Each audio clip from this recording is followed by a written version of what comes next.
تخيل تركب تاكسي مرتين في حياتك وتسمع نفس الفيلم بالحرف، هتصدق ولا تضحك؟ واحد بيحكي وبيقول: من فترة كنت مسافر أزور أختي في بلد تانية، وأول ما وصلت المحطة ركبت تاكسي. السواق وهو سايق طلع الموبايل وبدأ يكلم مراته بصوت كله حزن.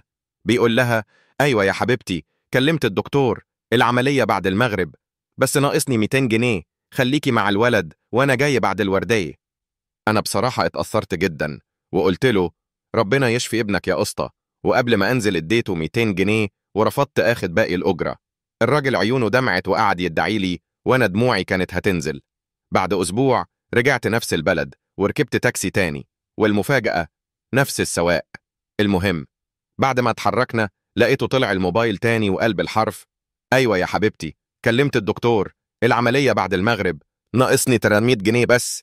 ساعتها أنا ما قدرتش أمسك نفسي، فضلت أضحك طول الطريق. العبرة: خلي بالكوا يا جماعة، في ناس بتلعب على عواطفنا.